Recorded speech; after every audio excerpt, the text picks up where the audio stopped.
Listening on TV, online or on radio, we handpick the latest stories, debates and expert opinions for your weekend. So whether that's politics, news or showbiz, we've got it covered. Join us every Saturday morning at 10 o'clock on GB News. Hello, I'm Michelle Dewberry and you can join me every weekday 6 till 7 on Jubes and Kerr. Me and my panel will get stuck right into the day's events and I can tell you, in fact, I can warn you, expect some robust debates, some strong opinions and perspectives from both sides of the fence. It's about you at home as well. I love to read out all of your comments, or at least as many as I can. So join me, Michelle Dewberry, Monday to Friday, 6 till 7 on Jubes and Kerr. I'm Mark Dolan. Join me at 11 on GB News for Headliners, in which I'll be joined by two of the UK's top comedians discussing tomorrow's papers. If it's an important story, we'll cover it, but we'll have some fun along the way. Headliners, the late night paper review that won't send you to sleep like the others will. 7 nights a week at 11 p.m. on GB News.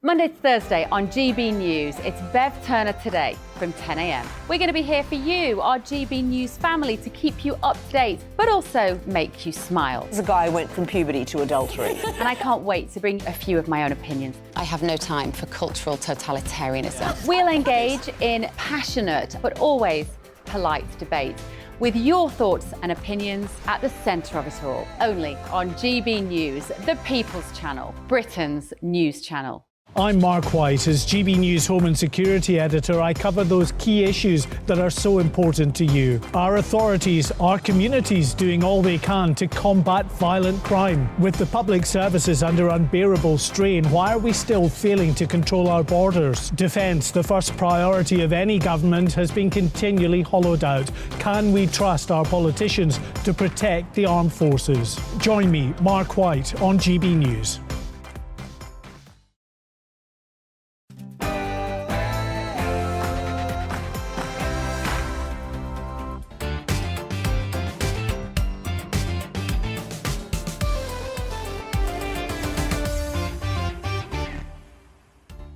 Very good morning. Welcome to Bev Turner Today on GB News. It's out today, Matt Hancock's Pandemic Diaries, the inside story of Britain's battle against COVID. I'm going to give you my thoughts on that in just a moment. You don't want to miss it. We're going to be talking also about GP appointments. Apparently, 5.2 million patients couldn't get an appointment when they wanted one in October.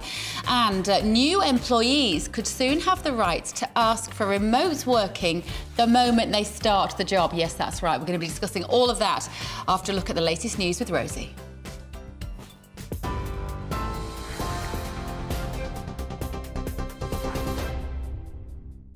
A very good morning to you. It's just 1 minute past 10. I'm Rosie Wright. Let's get you up to date. Further strike actions been announced on the railways over Christmas as union leaders have rejected offers to end their walkouts. The RMT isn't happy with an offer from Network Rail of an 8% pay rise over 2 years. Members will now be walking out for 8 days this month. That's 4 times this week, and then from Christmas Eve until the 27th. The Education Minister, Nick Gibb, told GB News the pay offer was fair and reasonable. So I think the unions really should call off this strike. It's inconveniencing people up and down the country in the run-up to Christmas. I think it's a very poor way of conducting negotiations. We would urge the unions to talk to the employers, to keep negotiating and not to hold the country to ransom. Antibiotics could be given to children at schools affected by Strep A infections as a preventative measure. The Education Minister told GB News it's one of their options to manage the infection in schools where there's a reported case. At least 8 children have died from the infection since September. Nearly 700 more cases were reported in 1 week in November compared to the same time last year. The infection usually causes a sore throat, scarlet fever or a skin rash, and it's passed on by physical contact or through sneezing and coughing. The NHS GP doctor, Veena Babu, is urging parents to be on the lookout for symptoms. If you're a parent with a young child, look up the symptoms, have a look at Google images of what the skin rashes look like. Have the information at your fingertips. If you can't get hold of your GP, there's 111. Most practices have either e-consults, text messages, telephone calls. Worst case scenario, when your child is unwell, of course, take them to A&E and the pediatric department will help. So I think as parents, you need to empower yourself with the information and act quickly. A charity's warned an increasing number of families are feeding their babies unsafely because of the soaring cost of formula milk. The British Pregnancy Advisory Service says mothers and carers are resorting to watering down formula or leaving longer between feeds, or in some cases feeding their babies unsuitable food like porridge. Even the cheapest brand of formula has gone up 22% in the last year. The Labour Party is warning that millions of people are struggling to book a GP appointment, meaning some, they say, won't have serious medical conditions diagnosed until it's too late. The latest patient data survey shows that nearly 14% of patients in England couldn't get an appointment the last time they tried to book one.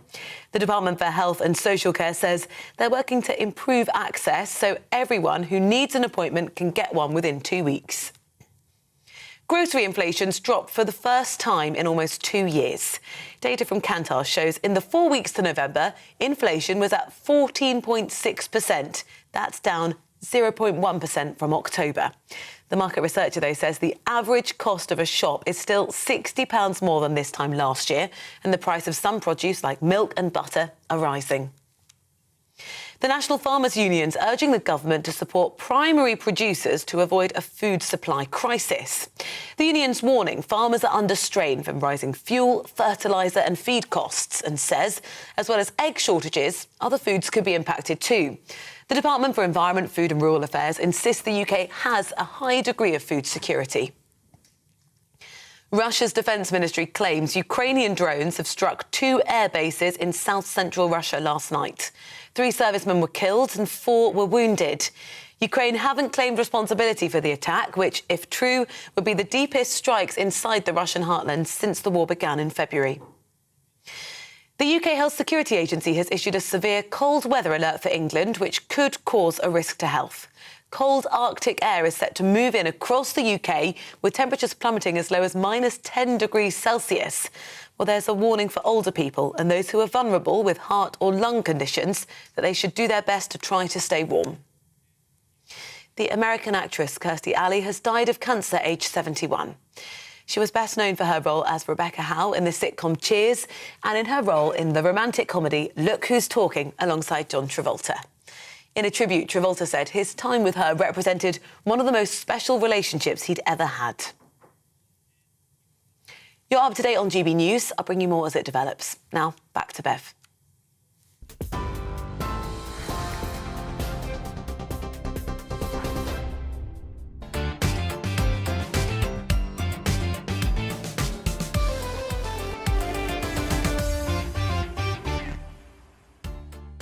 Very good morning to you. Welcome to Bev Turner today on GB News TV, radio and online. Thank you for joining me. Here's what's coming up on the show this morning. The former Health Secretary and professional attention seeker Matt Hancock's diaries are out today. Here's an idea, don't buy it. I'll save you the job of spending any money on it. Stay tuned, I'll tell you all about it at the top of the show. Also, how have you found getting a doctor's appointment recently? The number of people unable to see a GP has rocketed from 2.7 million in 2021 to 5.2 million at the same time this year. People are being forced into overcrowded A&E departments or not being seen at all, leaving thousands at risk of serious undiagnosed disease. I'm going to be talking to 2 GPs about why this has happened. And there could be a working from home revolution under proposed new laws. Employees would have the right to ask for remote working the moment they start a new job. Is this good or bad news? And of course, this show is nothing without you and your views. Our Twitter poll today, we are asking if you have been able to see a GP when you needed to. Do let me know on @GBNews. Plus, gbviews@gbnews.uk is the email that will land in my inbox as I sit here. I will get to as many as I can throughout the morning.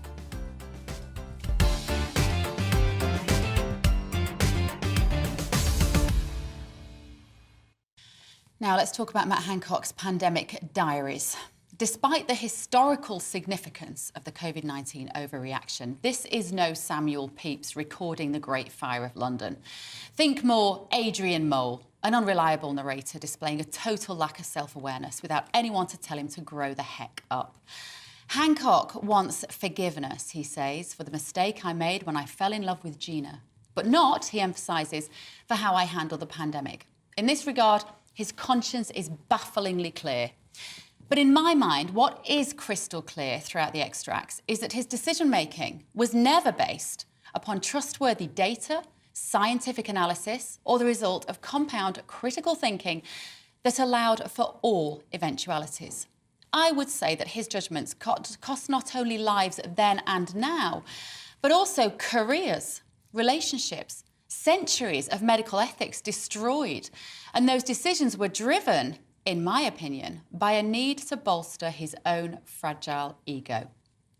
There are multiple anecdotes in which Hancock and his fellow MPs seem to be motivated solely by a need to compete with other politicians, riding a self-congratulatory wave of libidinous fever with every self-awarded victory, regardless of whether it wasted taxpayers' billions or caused damage to individuals. For example, it's revealed that the decision had been made in England to remove masks from school children in September 2020. But when Nicola Sturgeon announced that her Scottish pupils would retain this damaging but pointless measure, Hancock and co U-turned, not for anyone's safety, but to score political points and to avoid a row with the Scots at our children's expense. And he admits this without any reflection or contrition. In the book, he pursues testing targets like a teenage boy capturing Pokemon scores without any contemplation as to the clinical accuracy of those tests. Over and over, he casts himself as the only adult in the room against Sunak, Johnson, Shapps, Nadine Dorries, everyone, in fact. But he also admits to publishing messages of support to colleagues, even though they were untrue, presumably thinking that this makes him look loyal instead of a flip-flopping sixth former lacking the mettle to stand up to his classmates. Apparently, it was Hancock who first spotted the seriousness of the Wuhan virus. It is he who decided the only way out of lockdowns was a vaccine. I want it by Christmas, he said in a manner that confirms the suspicion that Matt Hancock quickly became intoxicated by a cinematic drama of his own making and heard what he wanted to hear to maintain his public profile. When Boris Johnson realised that the infection fatality rate for even the elderly was extremely low, Hancock persuaded him otherwise. Perhaps sniffing a book deal, lucrative after-dinner speeches, or a stint in a reality show down the line, perhaps. Nothing that goes wrong in this account is his fault. He takes zero responsibility for greenlighting the return of infectious patients to care homes, instead blaming the care home staff themselves for what he calls their scandalous behaviour. He describes having a massive blow-up with colleague Kate Bingham. He writes, "She simply doesn't see the need to order 100 million doses of the Oxford vaccine. She wants 30 million and can't seem to grasp that almost everyone may want or need it." So keen is this man to be liked that he is desperate to dole out mRNA jabs to all ages and health profiles. It really makes you wonder who was urging him on. Bingham told him, "The worst case is we kill people with an unsafe vaccine. We need to tone the comms to register the fact this is risky and unproven." To which Hancock responds, and I quote, "If there's one thing I can't stand, it's being patronised." Because apparently having his intellect questioned is more troubling to this thin-skinned man than making a rash, one-size-fits-all medical policy for a brand new drug with potentially lethal side effects. I'm left with the impression that during the pandemic, we were led by the cast of the in-betweeners rather than elected statesmen. Hancock was like Will, a man too young to be carrying a briefcase, never mind responsibility for a nation's health. It would be funny, except it's true.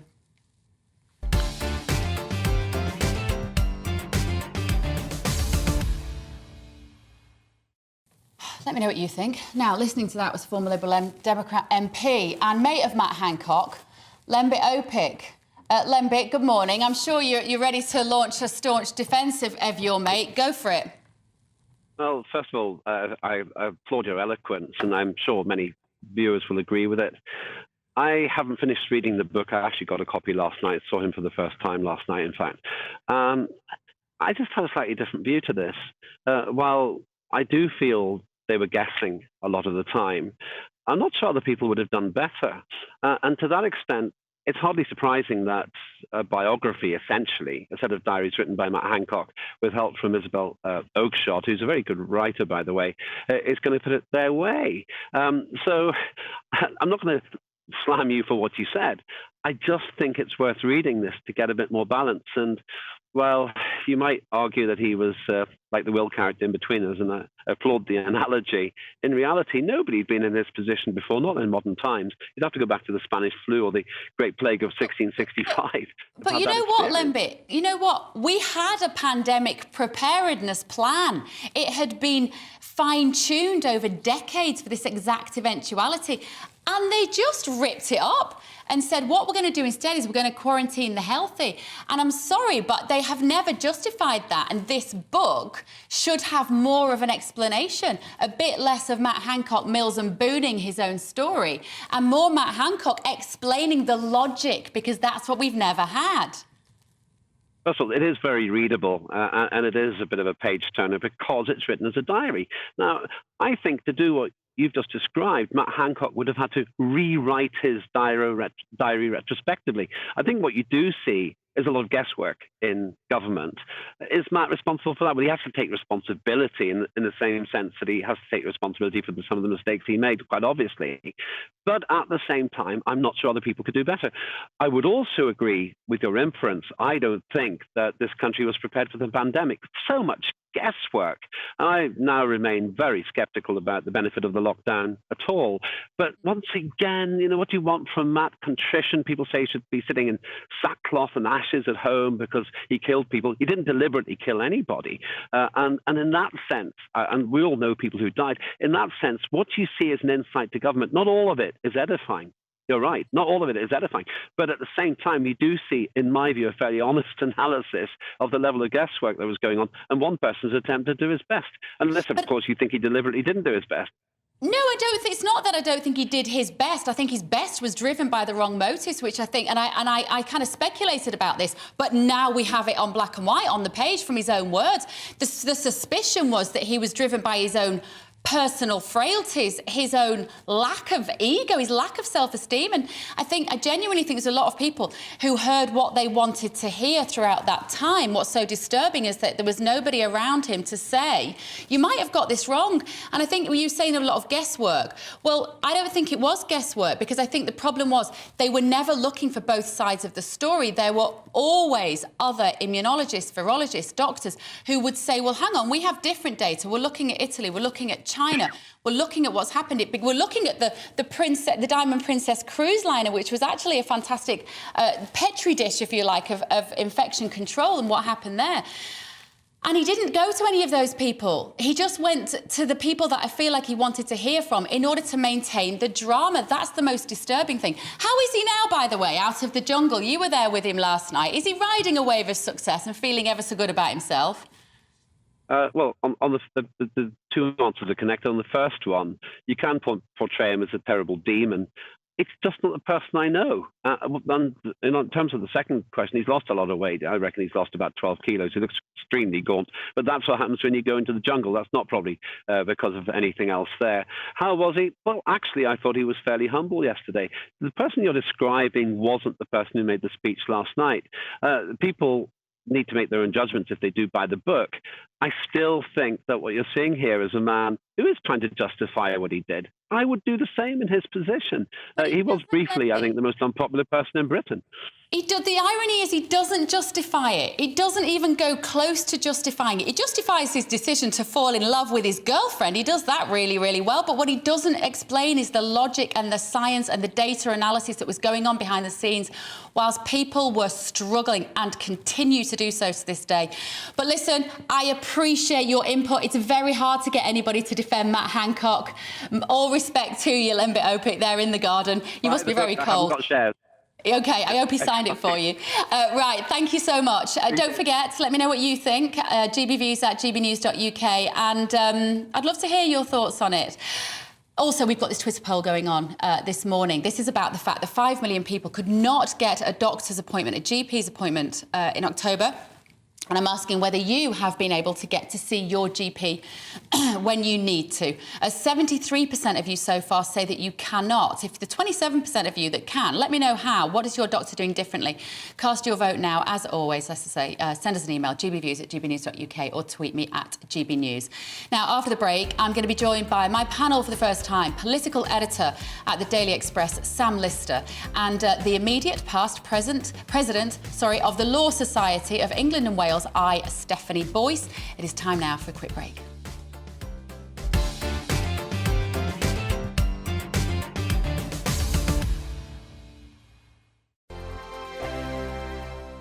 Monday to Thursday, 9 p.m. till 11 p.m. Join me, Dan Wootton. I'll bring you the sharpest takes and hottest debates. Do you not believe in prison? I don't believe in prison. I'm completely stunned. I guarantee you there'll be no spin, no bias, no censorship. I actually was personally quite offended by it. And no reason to go to bed. So I guess they've always been quite woke. That's Dan Wootton tonight on TV, radio and online. Monday to Thursday from 9 p.m. till 11 p.m. on GB News. The People's Channel, Britain's news channel. Every morning from 6 o'clock, we'll wake you up with GB News Breakfast with all the stories you didn't know from the night before. So whether it's serious news, entertainment, or your own views from all over our great nation, we're here to kick off your day with a smile. And the national media should be reflecting and reporting what's happening here. You will notice the northwestern accents. Whether you're with us on TV, radio, or online, every morning, it's breakfast from 6 a.m. Hope you can join us. Join me every Sunday at 6 p.m. for Gloria Meets. In exclusive interviews, I'll be finding out who our politicians really are and what they really think. It's something that you would never want anyone to suffer. I didn't know what channels there were. I didn't think I'd be believed. I must have weighed about 7 stone and I'm 5'8". My instinct was to sort of cover this up. I mean, clearly that was a mistake. Join me every Sunday at 6 p.m. on GB News, the People's Channel, Britain's news channel.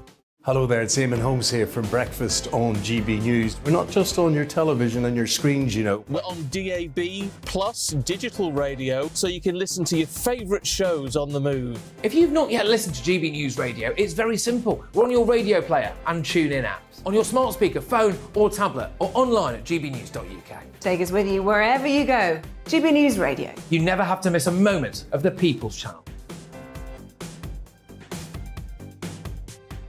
My name's Tom Harwood and join me 9:30 a.m. every weekday for The Briefing, your one-stop shop for everything you need to know about what's going on in politics today. I wonder if this is a deal that might need to be like the biscuits in this factory, twice baked. Is there not an opportunity here to win out against the extremes? Tom Harwood, GB News. What are you going to do about it? Things should have been done differently, and they certainly are being done differently. Don't miss it. The Briefing with me, Tom Harwood, 9:30 Monday to Friday on GB News. Hello, I'm Simon Evans. Join me on GB News for Headliners at 11 p.m, where I'll be joined by 2 of the country's top comedians as we take a look at tomorrow's newspapers tonight. If it's a big story, we'll be covering it, I guarantee, but we'll also have some fun along the way. That's GB News Headliners at 11 p.m. We won't put you to sleep, unlike some of the other paper review shows out there. So join us, 11 p.m, 7 nights a week.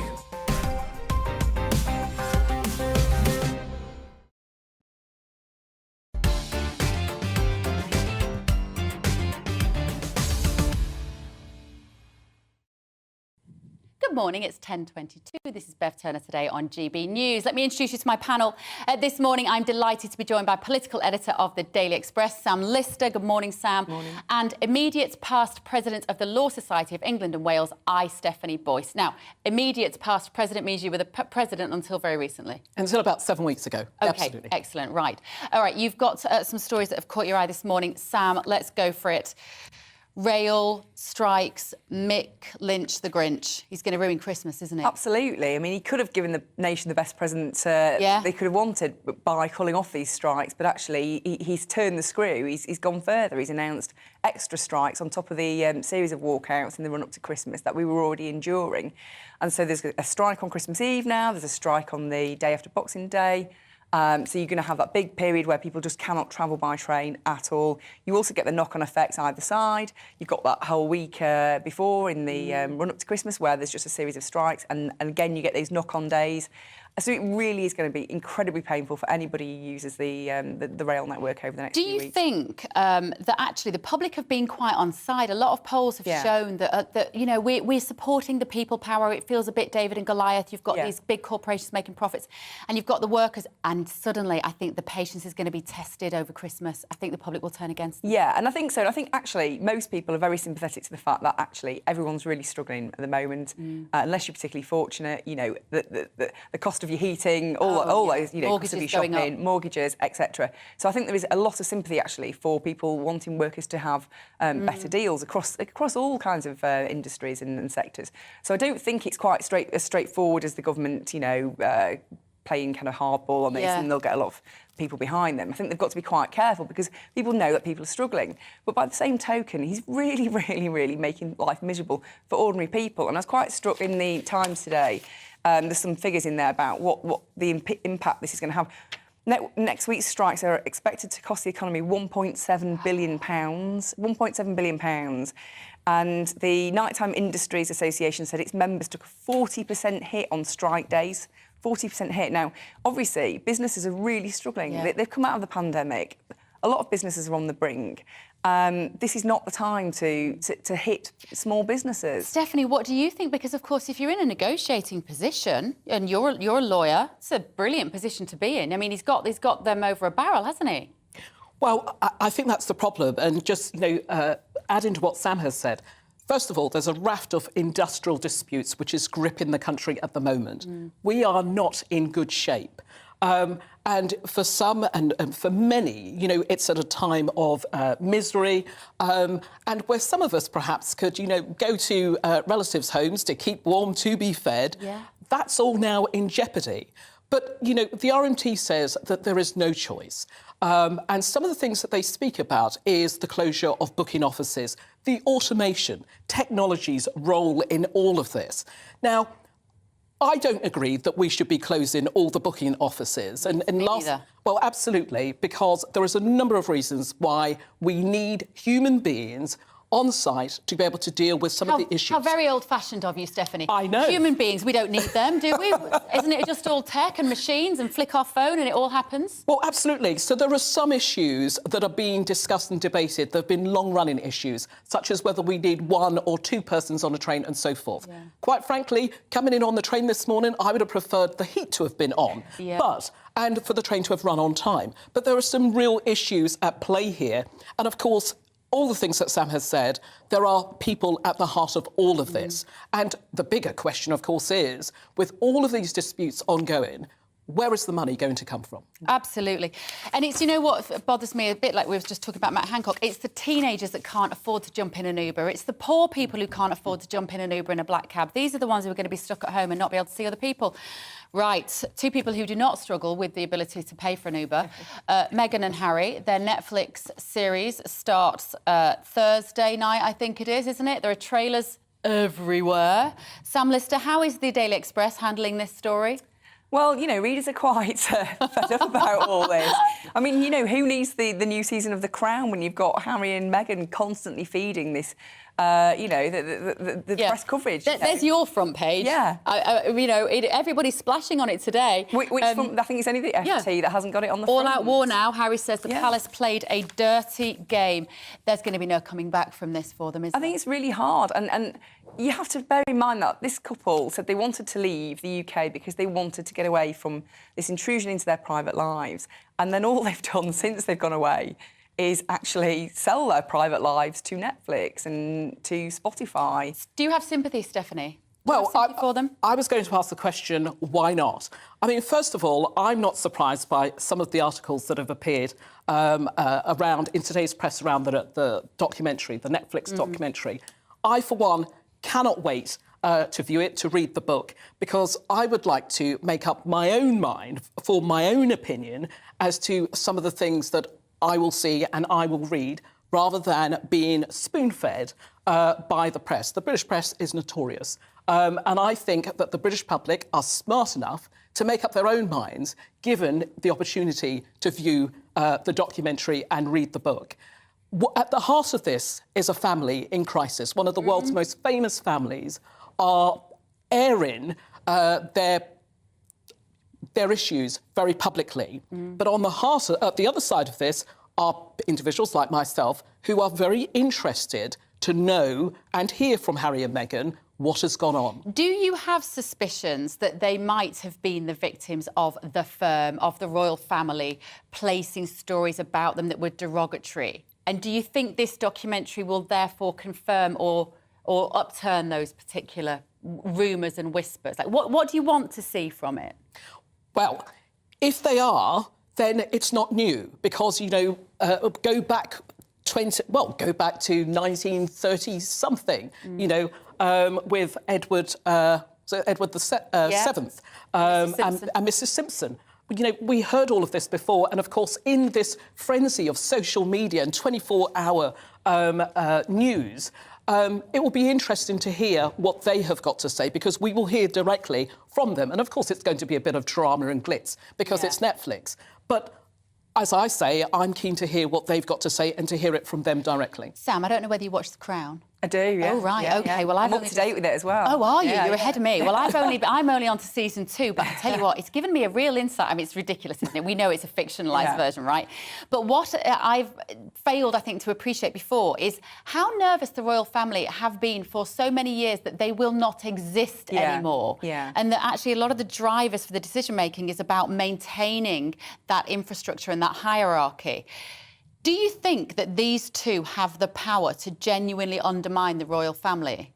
I think, obviously, in a modern society, people are looking at the royal family and thinking, what do you bring to our country? What is the value in you? It is inherently kind of anachronistic, isn't it? So they have to show that they have some resonance, that there is a reason to have them there. And so they're always battling with that. And I think the whole point is to put William and Kate out there and to show that they are a modern family, that they can do good work, that they can actually bring some benefit to this country. And I think a lot of people do still really think that, and certainly, Express readers are very kind of pro the royal family, and many people are, because they see there's a wider benefit from that.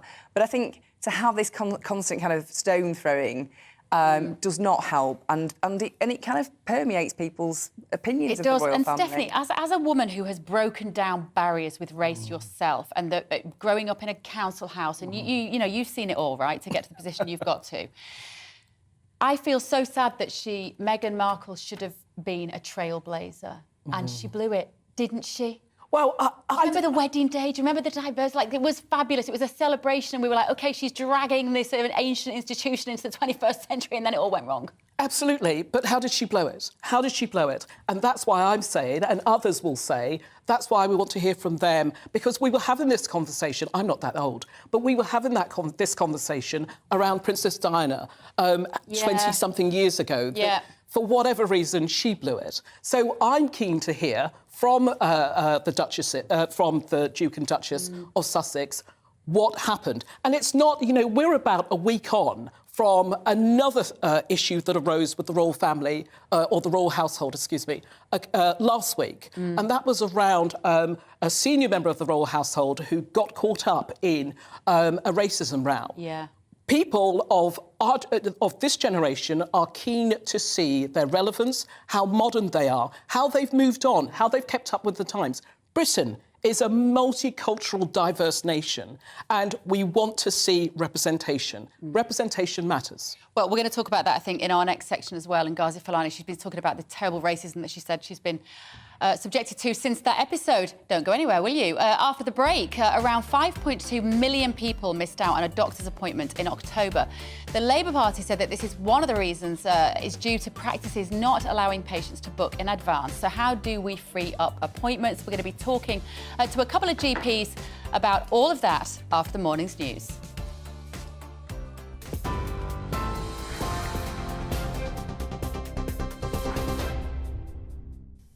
A very good morning to you. It's 10:32. I'm Rosie Wright. Let's get you up to date.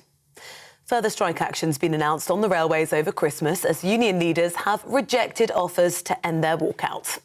The RMT isn't happy with an offer from Network Rail of an 8% pay rise over 2 years.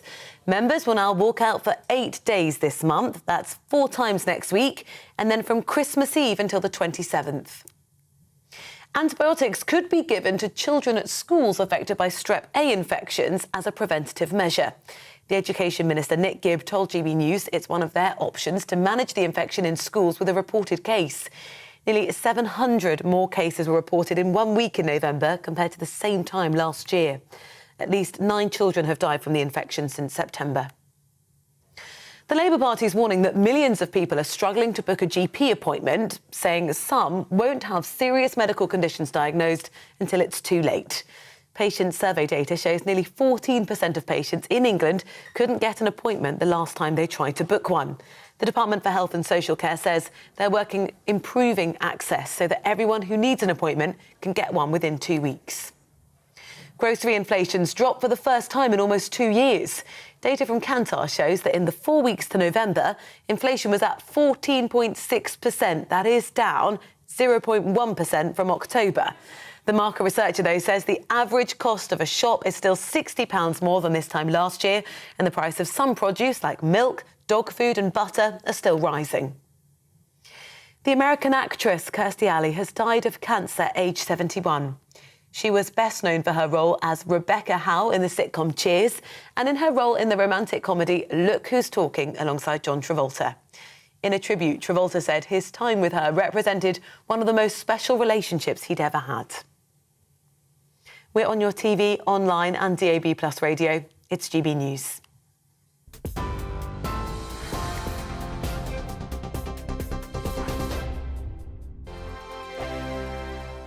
We are GB News, and we'd like to say thank you to each and every one of you for bringing us your conversations, for helping our great nation find its voice. We are here for you on radio, television, and online, across England, Scotland, Wales, and Northern Ireland. It's not the BBC, you actually get your facts right. We are proud to be GB News, the People's Channel, Britain's news channel. Hi there, it's Stephen and Anne. At breakfast from 6 a.m, you'll always be caught up with everything you need to know, the latest headlines, opinions and debates. We'll bring you the good news and the bad, but most of all, we're here for you. Remember, send in your views and let us know what you would like us to talk about. That's because we're your news channel. And every morning at 6 a.m, it's breakfast on GB News. Monday to Thursday on GB News, it's Bev Turner Today from 10 a.m. We're going to be here for you, our GB News family, to keep you up to date, but also make you smile. There's a guy who went from puberty to adultery. And I can't wait to bring a few of my own opinions. I have no time for cultural totalitarianism. We'll engage in passionate, but always polite debate, with your thoughts and opinions at the centre of it all. Only on GB News, the People's Channel, Britain's news channel. Join me, Nana Akue, Saturday and Sunday afternoons on GB News. Expect fiery debate and passionate discussion as me and my panel tackle some of the biggest topics hitting the headlines. It's a place for everyone's opinion.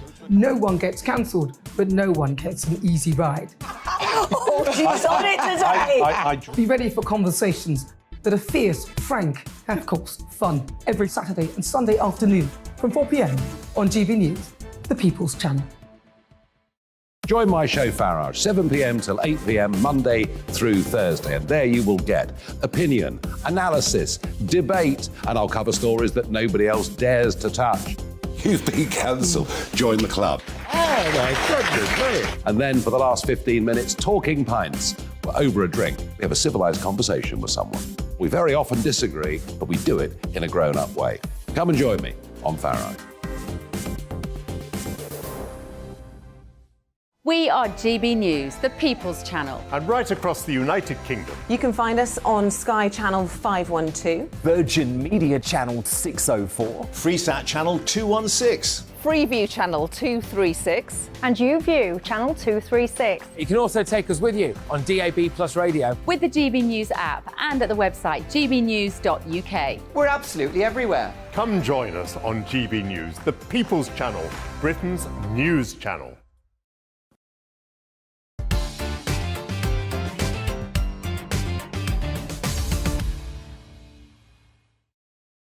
Good morning. This is Bev Turner today on GB News. It is 10:38. Now, you've been sending in your views, which are, of course, important to me. We've been running this poll to see whether you can see your GPs or not.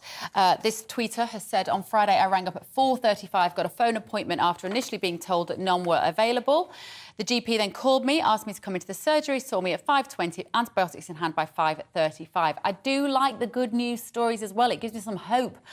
I've been waiting from the age of 29 for a scan on my legs as the GP ignored the problem. I only had the scan over 2 weeks ago and I'm 55 now. That can't be right. So much for the care that heart patients get. I've still not had the yearly review on my medication. I live in Chesterfield. I wonder if that was 35, because waiting 26 years is quite a long time. But anyway, let me know what you think. At GB News is the Twitter handle. Now, these shocking figures out today. Around 5.2 million people missed out on a doctor's appointment in October. That's double the amount in the same month last year. The findings come as MPs prepare to vote on a motion proposed by Labour to abolish the non-dom tax status to pay for training a new generation of NHS staff. So here to discuss this is Dr Mo Karki and NHS Dr Bob Gill. Good morning, both. And Bob, if I can start with you, what has gone wrong that we've got these extraordinary backlogs and a service that is frankly not fit for purpose? Well, there's no simple answer. We have the NHS, which is now systemically dysfunctional. We have rising demand. We have fewer doctors and nurses to meet that demand. And we've had successive marketisation and fragmentation of the NHS, which has led to it being dysfunctional. I'll give you an example. So hospital clinics are running late. We have long waiting lists. So more and more of those people who are languishing on waiting lists are having to see their GP while they're waiting. So that has increased demand. We've had the pandemic, and, as we were instructed by NHS England to shut our doors, which made absolutely no sense whatsoever, that has contributed to a backlog of late or, delays in diagnosis and knock-on effects that people's conditions end up being worse when they're diagnosed, and then compounded with extra delays in terms of getting hospital treatment. So we have a fragmented and dysfunctional service with rising demand and reducing workforce. So it doesn't surprise me that the figures you quote are getting worse. Dr Mo Karki, let me come to you. I bet there's a huge amount in there that you agree with from Dr Bob Gill. What else do you see? Why else is it going wrong in your day-to-day practice? Well, it's interesting. I think when you look at the figures, they tell their story, don't they? You've got October, 36.1 million record number of appointments being seen. If you look at the figures, you've got 40% of patients being seen on the day and 80% being seen within 2 weeks. These are official figures from the RCGP. And yet patients are still finding that the access they want isn't there. And it all comes down to the three things that we've always discussed, which are recruitment. We're finding it hard to plug the gaps to give enough staff members to support the NHS. Retaining, and this is really important because as we increase the demand across hospital, across general practice, across primary care services, GPs and other healthcare workers are feeling absolutely exhausted, as Dr. Bob mentioned so well, that the pandemic has taken a huge demand on services, on work, and we worked extremely hard to sort of meet the demand. And now that fallout is not really coming through, and doctors and allied healthcare professionals are finding it quite tough. And of course, financing new services is really important, and that's not happening. So all of those three is causing a recipe for disaster. Bob, you've been campaigning about this for years. You must be incredibly frustrated because I think you've been ringing this alarm bell for several years, even before the pandemic. What do you think is genuinely going on in the bigger picture? Does this government have plans to just destroy the NHS in its current form? Well, this is a cross-party agenda to actually engineer the NHS to fail and collapse, to destroy trust, to destroy morale. In July of this year, we had the passage of the Health and Care Act, which most people are totally unaware of, which actually restructures the NHS yet again into 42 new public-private partnerships called integrated care systems. And these are modelled on the American system, and the American system is based on private insurance, and you also have an element of state-funded care. Now, the problem with what we've done is we've copied the worst, most expensive, poor outcome health system in the world, which is the American system. And part of the collateral damage is the delays, the preventable harm, and the preventable death of our patients. The government are using that to fuel the middle-class flight out of the NHS into the insurance market. So this is quite cynical, I'm afraid, and the solutions offered up by Labour and Conservative are not really solutions. They focus on one small part of the NHS dysfunction at a time, but in reality they are agreeing with the final destination because Labour has been totally quiet about the implications of this massive legislative change that took place just in July of this year. Mo, is it just time that we kind of hold our hands up and admit defeat on this, that the NHS, in the way that people recognise it, free at the point of service, is anachronistic, there's no place for it in the 21st century? How close do you think you and your colleagues are to feeling like that? Well, I think there's a huge source of disquiet and concern that's going on, and Dr. Gill mentioned it. You know, we are seriously worried about the future of where the NHS is going. You know, we know already that a lot of the services provided are through private providers anyway. You know, if you're getting say for an MRI scan, you'll go to a private provider who will do that for you with the contract through the NHS. We know it's already happening. I think the major concern is seeing how many delays there are in accessing treatment, the delays in A&E, the delays in waiting for operations. These are the things that are hitting people hard, and this is what we see as GPs and hear, and this is where our concern is. So I think we really need to strongly consider how we're going to overhaul this and stop this process before it becomes a fully privatised system with that little bit of state funded, as Dr. Gill mentioned, and becomes very difficult to access and provides inadequate care to our population. And I think the phrase that you used, Bob, about preventable deaths is the chilling phrase of the day, really, isn't it? Because that is the ultimate consequence of this. Just to read out to you some of the things that our viewers have been saying. Alan has said, I telephoned my medical centre for a doctor's appointment on the 2nd of December 2022 for my diabetes check. The earliest date they could give me was the 4th of January 2023. What should somebody do in that situation, Mo? What is that gentleman, Alan? What is his choice? Does he go to A&E to get a blood test? What does he do? Yeah, you're right, and this is the major challenge, because Alan's one of many people who are suffering with access to services, and I think this is the key area that Dr. Gill's mentioned that we've talked about as well, which is preventable deaths. You know, if we are in now the winter period, we already knew the winter period has always been such a tough time for all of us, the NHS under huge pressure. If we're not acting to mitigate that, if we're not recruiting, if we're not retraining our staff, if we're not funding, we're going to let the NHS collapse, and people who are innocent bystanders who just want to go to see their GP can't access them. I would say that the GPs, the healthcare staff are working flat out. They're doing everything they can. They're seeing well above the numbers they should be and are mandated to see.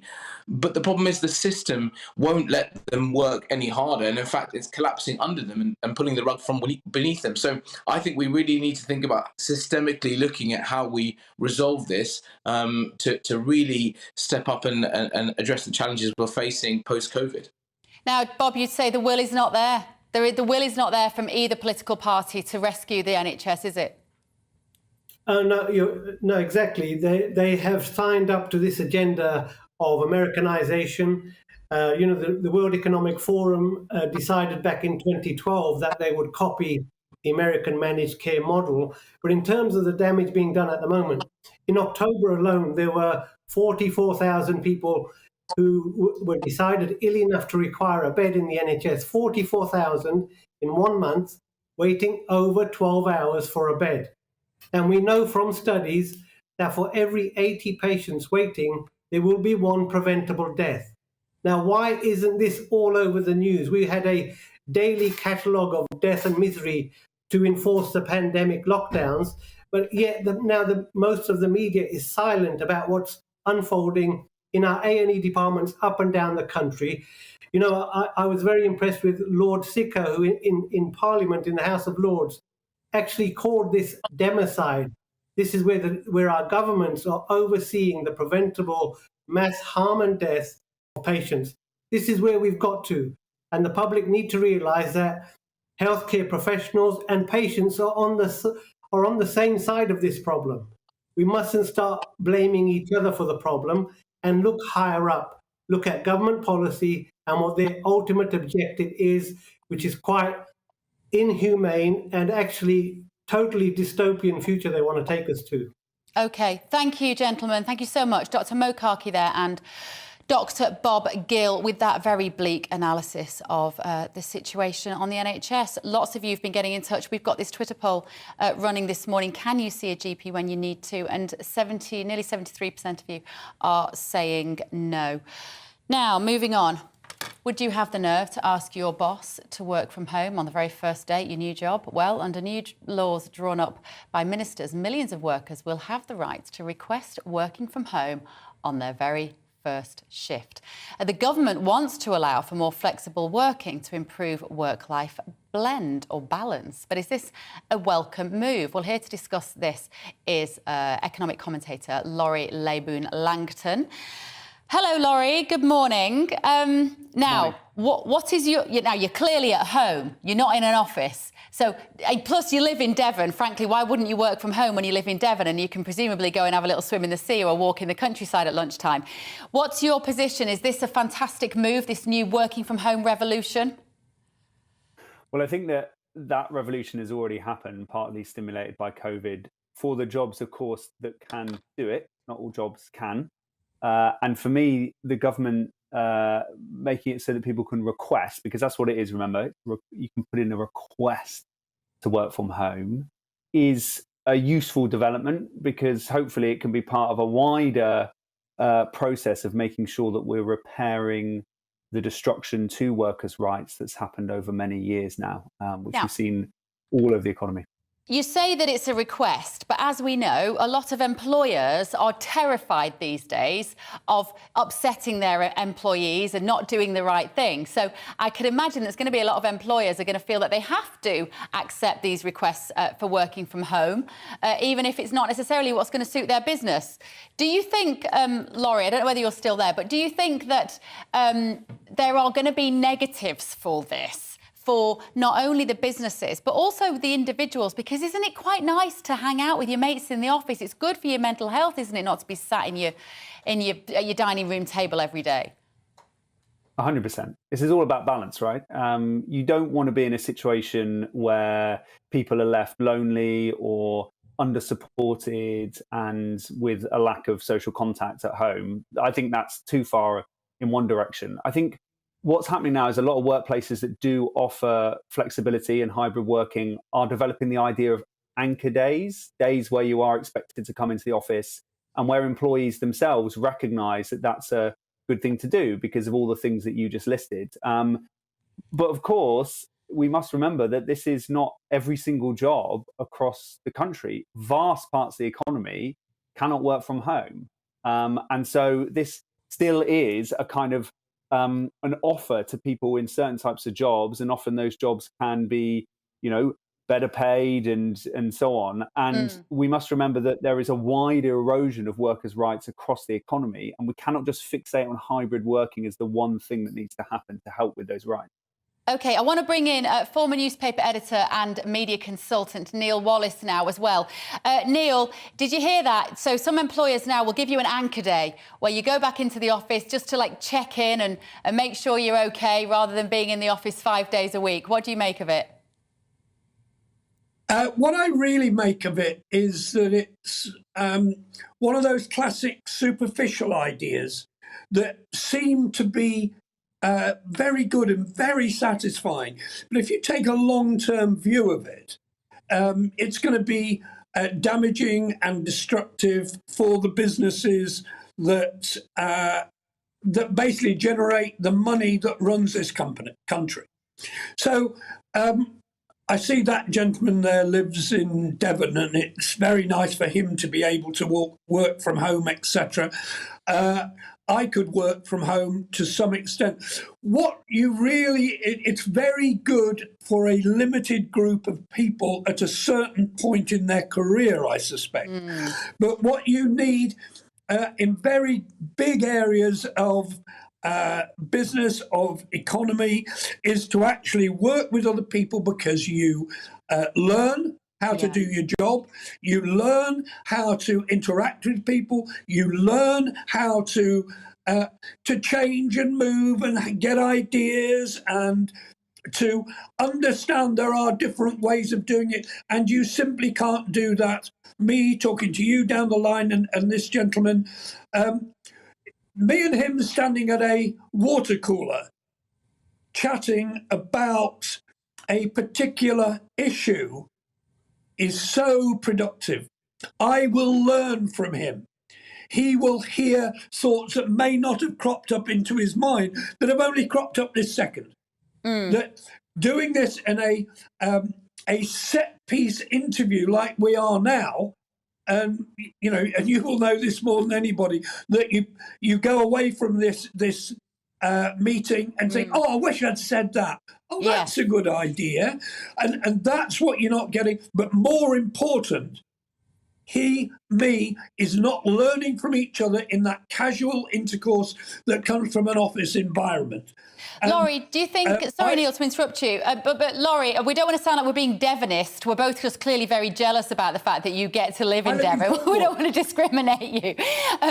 But do you think there is a sense of, Neil was saying, that perhaps this is certain points in your career? Like, if you're a busy parent with new children, I can absolutely see the benefit of not wasting time commuting twice a day. You can be sat at your desk after the school run, bang, straight at work, and work until the kids come home from school. Be very productive. Maybe it should be about age groups and stage in life. Or does that discriminate?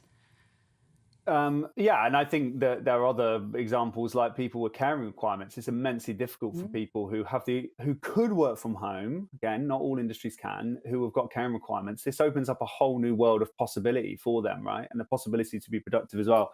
But I agree with a lot of what Neil just says. Like, if the government was saying here that employers were being forced to provide flexible working, the conversation will be different. The fact that now workers can request it a bit earlier than they have been able to do before, I think is a proportionate move. A lot of those employers will say, we're not going to offer that to you because it's just not appropriate for our type of work. You can't work from home, basically. And others will have their particular preference. Like, there's a load of businesses who have said already that they're not going to do it. So I think the fact that workers can request it is a pretty proportionate thing. I'm all for more choice, more flexibility of working. And I live, by the way, in Devon because I couldn't afford to stay living in London, unfortunately. And that's partly related to things like flexible work. Yeah, no, I think, you know what, pros and cons. We did an interview last week with a gentleman who was basically advocating for a 4-day working week. There are 100 companies in this country now that have signed up to a 4-day working week. Neil Wallace, what we're going to have eventually is everybody's only going to work 4 days and they're going to do it from home whilst unstacking the dishwasher and putting a wash on and answering the door to Amazon. No one's going to get anything done, are they? Well, funnily enough, years ago, I worked a 4-day week and I couldn't stand it. I actually requested to go back on a 5-day working week because it simply wasn't practical in terms of... Now, I'm a journalist, and so, you know, that's different, I guess. But, you know, the thing is, what we have to understand here, I think, is so important that staff, working development, learning how to do things is it's not done by rote. It happens, it evolves. I was on a train yesterday and I was sat opposite two blokes who were on their way to work. They were chatting away and one of them asked the other a question and between them sat there for no reason other than the fact they were going somewhere. They had a conversation when they resolved a difficult problem. That kind of moment can't happen by rote. Yeah. You can't do it in this sort of scenario. And business needs to have that flexibility. And going back to what this gentleman says it's about having the ability to ask for it.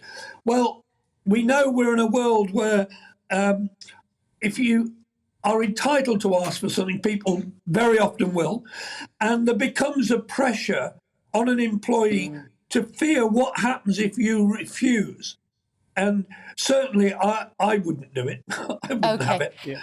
All right, gentlemen, thank you so much. It's such an interesting debate, and I feel like we're just at the beginning of this particularly huge paradigm shift, isn't it, in social change? So we will have you back on to see how it is when no one's got any jobs left. Right, Neil Wallace and Laurie Leyburn-Langton. Laurie, I'll let you get back to surfing. We will have to agree to disagree to some extent. That is the end of our first hour. We'll be right back with more after a short break.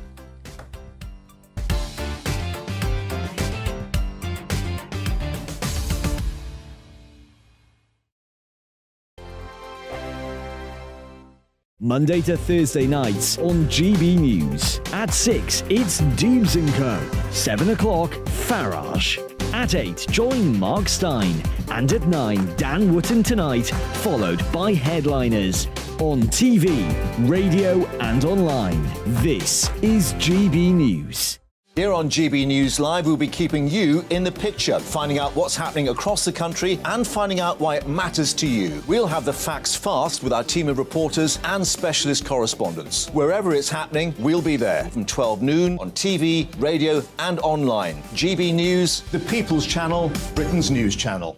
Hello, I'm Michelle Dewberry and you can join me every weekday 6 till 7 on Dubes & Co. Me and my panel will get stuck right into the day's events and I can tell you, in fact, I can warn you, expect some robust debates, some strong opinions and perspectives from both sides of the fence. It's about you at home as well. I love to read out all of your comments, or at least as many as I can. So join me, Michelle Dewberry, Monday to Friday, 6 till 7 on Dubes & Co. We are GB News, the People's Channel. Why not take us home with you by visiting the GB News shop at gbnews.store. You'll find all the official merchandise, a really good present actually for yourself, your friends or your family. We ship across the UK mainland at no extra cost. GB News, the People's Channel. I'm Mark White. As GB News Home and Security Editor, I cover those key issues that are so important to you. Our authorities, our communities doing all they can to combat violent crime. With the public services under unbearable strain, why are we still failing to control our borders? Defence, the first priority of any government, has been continually hollowed out. Can we trust our politicians to protect the armed forces? Join me, Mark White, on GB News. We are GB News, right across the nation. You can get us on television, on radio, on digital. We're absolutely everywhere. Amazing! You see, amazing! You remind me of me in the European Parliament. But here's the most important bit. We are not part of the mainstream establishment. We think and speak just like you do. We are the People's Channel. Magnificent. That's really, really thoughtful. Come and join us on GB News, the People's News Channel.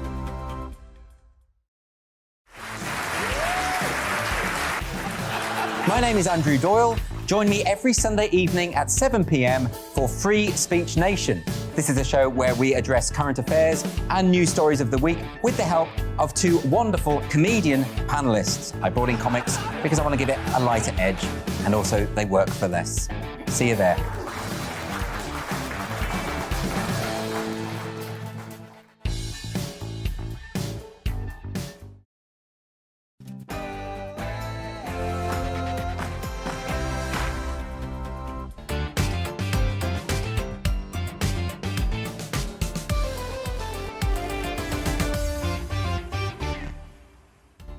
Very good morning. Welcome to Bev Turner today on GB News TV, radio and online. The National Farmers Union has called for urgent support over mounting food supply chain shortages. What could this mean in the run-up to Christmas? Liam Halligan is going to be here in just a moment to tell us that retail sales are up, but is that all it seems? And it's chilly outside, isn't it? Of course, it comes with a health warning. I'm going to talk to my old adversary, John Hammond, about cold weather hysteria. And as always, I'm going to be joined by my fantastic guests to digest the top stories of the day. That's all coming up after a look at the latest news with Rosie.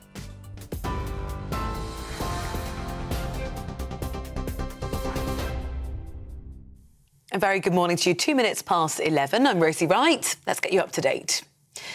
At least 9 children have died from a strep A infection in the UK, with the latest being a 5-year-old from Belfast. The bacterial infection usually causes a sore throat, scarlet fever or a skin rash, and it's passed on by physical contact through sneezing and coughing. The UK Health Security Agency is investigating a rise in severe cases. The government says antibiotics could be given to children at schools affected by strep A infections as a preventative measure. NHS GP Dr. Veena Babu is urging parents to be on the lookout for symptoms.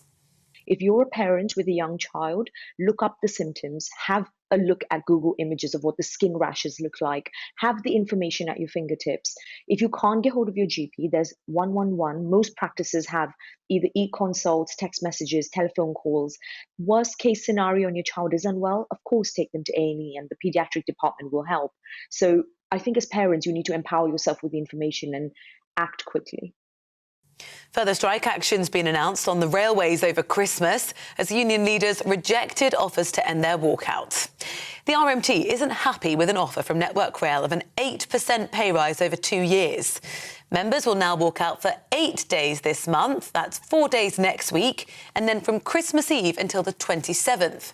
The Education Minister, Nick Gibb, told GB News the pay offer was fair and reasonable. So I think the unions really should call off this strike. It's inconveniencing people up and down the country in the run-up to Christmas. I think it's a very poor way of conducting negotiations. We would urge the unions to talk to the employers, to keep negotiating and not to hold the country to ransom. A charities warns of an increasing number of families who are feeding their babies unsafely because of the soaring cost of formula milk. The British Pregnancy Advisory Service says mothers and carers are resorting to watering down formula, leaving longer between feeds, or in some cases, feeding their babies unsuitable food like porridge. The cheapest brand of formula has gone up 22% in the last year. The Labour Party is warning that millions of people are struggling to book a GP appointment, meaning some won't have serious medical conditions diagnosed until it's too late. The latest patient data survey shows nearly 14% of patients in England couldn't get an appointment the last time they tried to book one. The Department for Health and Social Care, though, says they're working to improve access so everyone who needs an appointment can get one within 2 weeks. Grocery inflation's dropped for the first time in almost 2 years. It's data from Kantar that shows in the 4 weeks to November, inflation was at 14.6%. That is 0.1% down from October. The market researcher, though, says the cost of an average shop is still £60 more than this time last year, and the price of some produce like milk and butter are still rising. The National Farmers Union's urging the government to support primary producers to avoid a food supply crisis. The union's warning farmers are under strain from rising fuel, fertiliser and feed costs, and says, as well as egg shortages, other foods could be impacted too. The Department for Environment, Food and Rural Affairs insists the UK has a high degree of food security. Protests have broken out in Indonesia after the state passed a new law making sex outside of marriage a criminal offence. The new code also bans cohabitation between unmarried couples and applies to Indonesian citizens and foreign tourists. Breaking the new law carries a punishment of up to a year in jail. There are concerns it could deter tourists, with the Deputy Chief of Indonesia's Tourism Board saying it's totally counterproductive when the economy is recovering from the pandemic. The UK Health Security Agency has issued a severe cold weather alert for England, which they say could cause a risk to health. Cold Arctic air is going to move in across the UK, with temperatures plummeting as low as -10 degrees Celsius. Well, the agency is warning older people and those who are vulnerable with heart or lung conditions should do their best to stay warm. The American actress Kirstie Alley has died of cancer aged 71.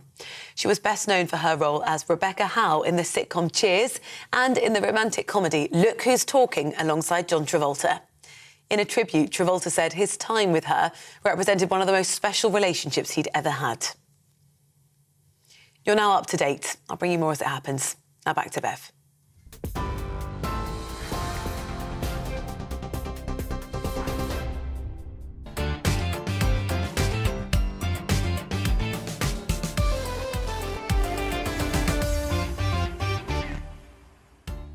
Very good morning. Welcome back to Bev Turner today on GB News. I'm still slightly reeling from Rosie's news about a sex ban in Indonesia. We might have to look into that a little bit more. Now, the National Farmers Union is calling for urgent support over mounting food shortages. No eggs on the shelves could be just the start, with more and more products becoming unavailable. How will this impact you over Christmas and the new year? It's getting chilly outside. You might have noticed temperatures expected to drop below freezing tomorrow. Wow, the Met Office have issued an amber warning. Of course they have. But what disruption will the cold weather cause?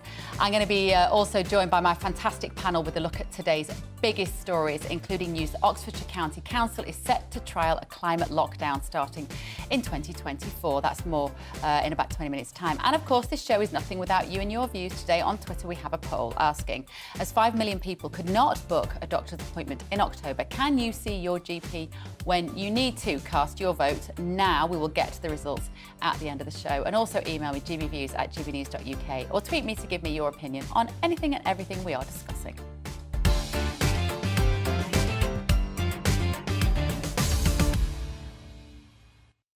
Now, Liam Halligan is in the studio, which always makes me slightly nervous because I just feel, Liam, that you're going to come in with bad news about the economy. But then I read that retail sales are up. This is good news. Bev, the last thing I want to do is make you nervous. Please forgive me. Do you know what I like about you, Liam, is that it's so obvious I have no idea what I'm talking about when you come in the studio. Normally, I manage to disguise it quite well, but you, luckily, are the expert. What's happening? Well, it's my job to explain these complex economic and business issues, and you'll read in the newspapers and you'll see on the internet that retail sales are up in November, and indeed, that's the number. They're 4.2% higher in November than compared to November 2021. The similar figure in October was just 1.6% higher. So you'd think, if you look at those numbers, that retail sales are now accelerating. Who says that the economy is having a hard time? Hurrah! But if you drill down into those numbers, Bev, what that 4.2% increase last month compared to the same month in 2021 represents is the volume of it's the value of retail sales, right? Okay. And what's the rate of inflation? Huge. 11.1%. Yeah. So the actual volume of retail sales, the amount of stuff we're buying, is less, significantly less than in November 2021, despite Black Friday, despite all the promotions. So retail sales in real terms, as we say, after inflation, they're 4.2% up in terms of value. But in real terms, what you actually get for the money you're spending, they're down. And that is worrying because it means less margins for retailers. And a lot of retailers, particularly retailers on high streets in towns around the country and regional centres that have been struggling, they're less likely to make that money that they need to at Christmas to keep themselves above water for the rest of the bleak, year. isn't it? And also, we've got these strikes, and Sam Lister from The Express was reading a stat earlier about the 1.7 billion, I think, cost to the economy of the strikes alone from the trains. That's what the British Retail Consortium are saying, that and that number actually came out before these additional strikes in the run-up to the week before Christmas that the RMT have announced just overnight. Yeah. The RMT say there's going to be strikes on the 13th and the 14th and the 16th and the 17th of December, and now they're saying that there will also be strikes in the run-up to Christmas too. So this is really going to... Whatever you think of the strikes, whatever you think of what the RMT have, whether they're in the right, whether the government's in the right, the train operating companies, you just cannot deny that this is going to absolutely hammer our retailers and our broader hospitality industry. It's hospitality that relies even more than the retailers on what they call, the golden period of the year, from Halloween through to New Year's Day. Yeah. That is the time when they make their money, they build up their surpluses so they can survive in the leaner times, January, February, March, when everybody's nursing their credit card bills and trying to keep their family finances on track. I remember, I think you were in the studio with me a few months ago, and we were talking to a couple of people from the hospitality industry about how long they thought they had, and they speculated that they would probably have until February 2023 if things didn't change, February, March. Do you think that's changed at all? No, I don't. No. I actually, whether or not that is a realistic assessment... Absolutely. The assessment can't have got better since then because, of course, we've had this RMT strike, we've had a global slowdown as interest rates have risen around the world, economies are contracting. We know that the UK economy is contracting at the moment, getting smaller. That's according to the Office for National Statistics. Just yesterday, the CBI said the economy will be smaller overall next year as well, 0.4% lower. One good bit of news is that 0.4% contraction is less serious than the 1.4% that the Office for Budget Responsibility are predicting. So in other words, the business leaders aren't as gloomy as the official forecasters in Whitehall. So that's one bit of good news. And we can look to the bright side in the sense that unemployment still remains low in many parts of the country, not all, but in many parts of the country. If you want work, there is work available. Yes. So I don't yet think we're back in a 1970s type situation, early 80s, of spiralling unemployment. Unemployment is still quite low. And almost everyone believes that next year the cost of living squeeze is going to abate. Those CBI numbers yesterday, they said inflation will be about 5 or 6% next year, rather than 11%. OK. So there are signs of light at the end of the tunnel. Thank you, Liam. Do you know what I'm picturing? I'm picturing everybody trying to get home this Christmas, can't afford the diesel and the petrol, can't get on a train. Where do you buy donkeys? And the Where do first... you buy a donkey, Liam Halligan? And maybe Bethlehem, it's the first potent non-COVID Christmas now since 2019. Yeah, we're going to be going... So for a lot of people, they haven't seen their family for a long time. Up the motorway on a donkey. Thank you, Liam Halligan. Right, now, talking of food, access to it, what we can buy, the National Farmers Union is urging the government to support primary producers to avoid a food supply crisis. Empty egg shelves, of course, we've seen that, but it could just be the start with mounting issues across the UK food supply chain. This comes as the National Farmers Union will hold an emergency press conference later this afternoon. So what impact could these issues have on the British food security? Well, joining us now is our reporter, Ellie Costello. Ellie, you are going to be at this conference this afternoon. What are we expecting? Well, Bev, we're expecting a stark message from the National Farmers Union this afternoon. They're holding an emergency press conference here in Westminster in just a few hours' time, and they're going to demand urgent action to ensure that there is supply of British food this winter. Now, the president of the National Farmers Union, Minette Batters, she's going to say that British food is a national security issue and that British food is under threat. Now, that's because of rising energy costs and also workforce shortages. And she's going to warn that if those continue, we're not only going to see shortages of eggs, which we've all been familiar with, the sights of empty shelves where eggs should be. She's warning that that is going to extend into vegetables, into fruit and into the dairy sector if nothing is done to support British farming and their sector. Now, the National Farming Union will warn the government that they have a choice. They support these farmers farmers, or they see empty shelves in our supermarkets this winter. And Bev, we can see that this is a significant issue because in just a few hours' time, the Department of Environment, Food and Rural Affairs is holding a crucial roundtable meeting, and they're going to be discussing the shortage of hen's egg in this country. They're going to be speaking with representatives from the egg industry to ensure that there are still eggs remaining on our shelves. So that meeting alone highlights that this is a really perilous time to produce food in the UK. Now, the shortage of eggs is in part down to bird flu. Several hens all around the country have been dying from bird flu, but this is also to do with the fact that it's not cost effective for farmers to produce hens' eggs in this country. They are, at this point, losing money on every egg that they produce. And that's the message that we're going to hear today from the National Farmers Union, that with the rising energy bills, it is really difficult for farmers to make a living and to have a cost-efficient business. It's simply cheaper for them not to produce food, and that will have a direct impact on the British public. So they will say that yes, eggs is the warning shot, but this is simply just a sign of things to come if nothing is done to support British farmers and the British farming industry. OK, thank you, Ellie. Ellie Costello there, and this National Farmers Union emergency press conference will be taking on early afternoon. We will have you all the details from that here on GB News. You have been getting in touch with me, thank you, letting me know what you think. We were chatting on our panel chat with Stephanie Boyce and Sam Lister. We were talking about the rail strikes, and Carol has said rail workers are exhibiting a total disregard for businesses and families after all we've been through in the last 2 years. It is shameful. Alex said, I've got no sympathy for public sector strikes. Throughout government-implemented lockdowns, all public sector staff were paid through furlough schemes, whilst many of the smallest private sector businesses were working throughout, often trying to keep their businesses afloat. And a few of you getting in touch about the Harry and Meghan documentary that we were discussing, and Sean says it seems that Harry's finally burnt his bridges. There will be no coming back now with the royal family. And William says here what they have to say. We've heard nothing but what the Sussexes have to say. Keep your views coming on gbviews at gbnews.uk. Now, after the break, I'm going to be joined back in the studio with my panel, with my lovely guests Sam Lister and Stephanie Boyce, to go through the headlines this morning, including news that Oxfordshire Council will trial a climate lockdown. That's after this short break.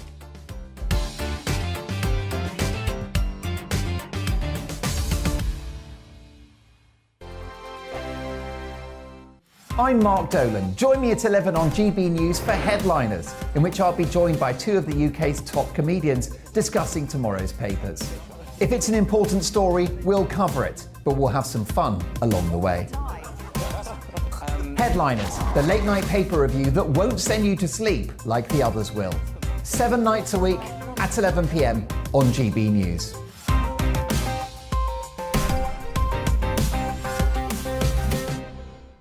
Monday to Thursday nights on GB News. At 6, it's Dubes & Co. 7 o'clock, Farage.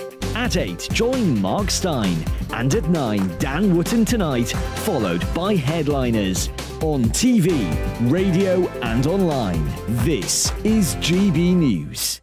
Monday to Thursday, 9 p.m. till 11 p.m. Join me, Dan Wootton. I'll bring you the sharpest takes and hottest debates. Do you not believe in prisons? I don't believe in prisons. I'm completely stunned. I guarantee you there'll be no spin, no bias, no censorship. I actually was personally quite offended by it. And no reason to go to bed. So I guess they've always been quite woke. That's Dan Wootton Tonight on TV, radio and online. Monday to Thursday from 9 p.m. till 11 p.m. on GB News. The People's Channel, Britain's news channel. Join me, Lawrence Fox, on GB News. Frank, fun, fearless, and sometimes serious. Much as I love a Friday night punch-up, what I really want is a battle of ideas. I want to look at things differently. I want to hear different voices and engage with your unique experiences. Every Friday at 7 p.m. on GB News.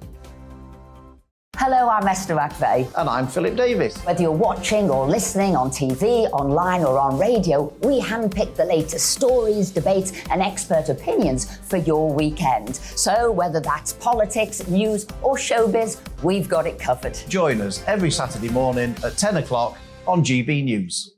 Join me every Sunday at 6 p.m. for Gloria Meets. In exclusive interviews, I'll be finding out who our politicians really are and what they really think. It's something that you would never want anyone to suffer. I didn't know what channels there were. I didn't think I'd be believed. I must have weighed about 7 stone and I'm 5'8". My instinct was to sort of cover this up. I mean, clearly that was a mistake. Join me every Sunday at 6 p.m. on GB News, the People's Channel, Britain's news channel.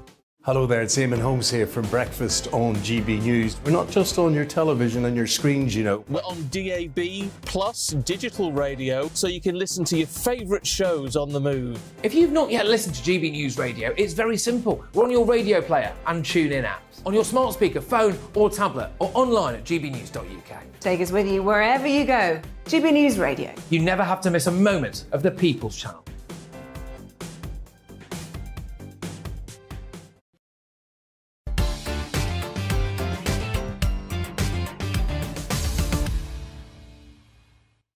Good morning, welcome back. This is Bev Turner today on GB News. Now, let me reintroduce you to my guests this morning. I'm delighted to be joined by political editor Sam Lister from the Daily Express and immediate past president of the Law Society of England and Wales, Stephanie Boyce. Right, Stephanie, we got to tackle this issue. Ngazi Fulani, this story has rumbled on and on and on, and she has now come out from having had this interaction with Lady Hussey in the palace, and she said that she's been subjected to horrific racist abuse. What's your opinion on this for Raw?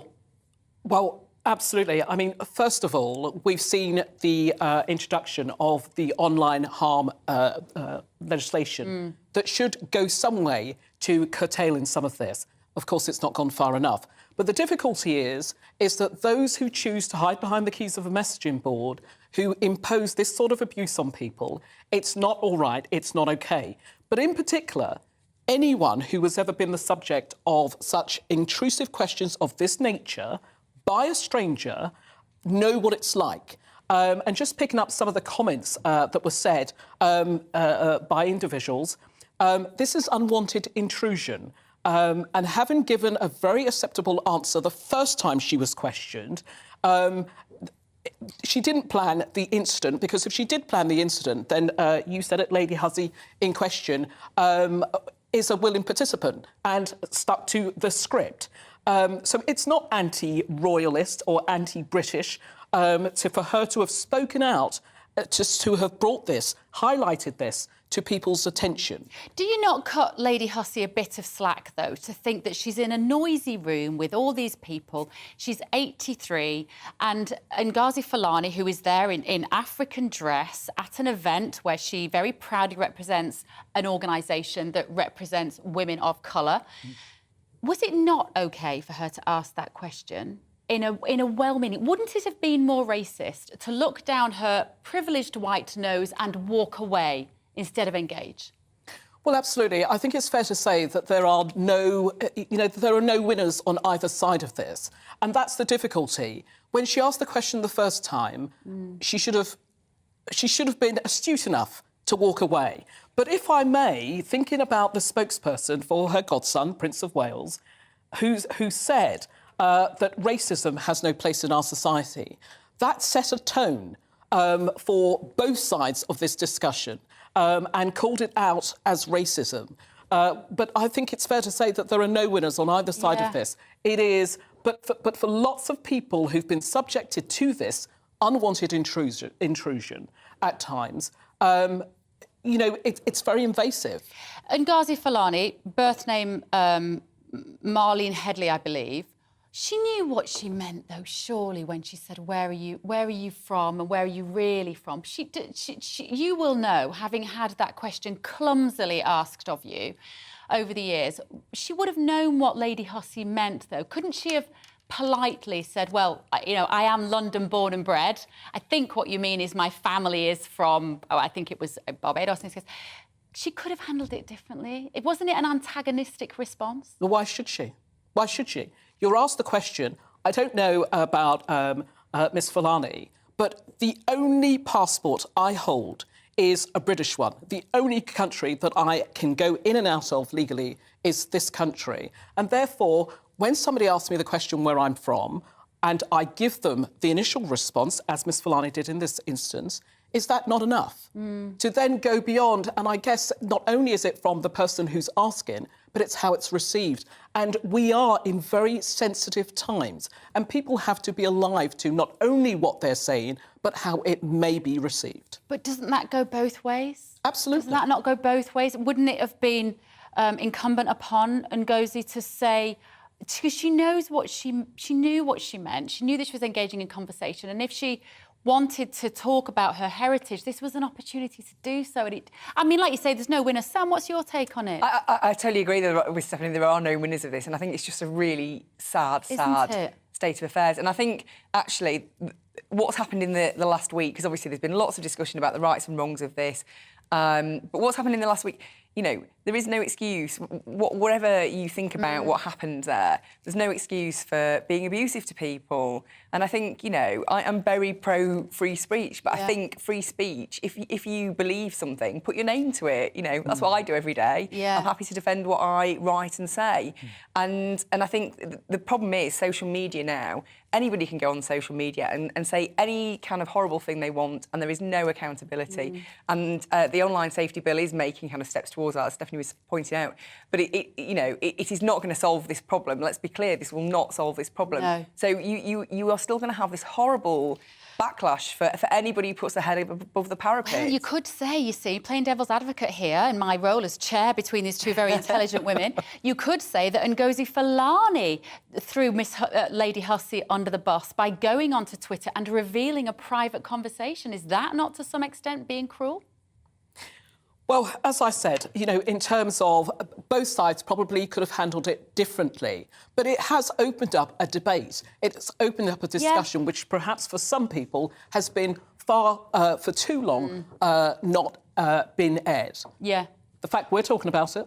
Yep, absolutely. Right, OK, let's move on. Oxfordshire County Council to trial a climate lockdown starting 2024. When we first had COVID lockdowns, there were some people who I thought were tinfoil hat-wearing conspiracy theorists who said, you know where this is leading? This is leading to climate lockdowns. And I said, don't be ridiculous, that's mental. Will these things stop coming true, Sam Lister? Well, I cannot believe quite what's happened here. I'm quite shocked.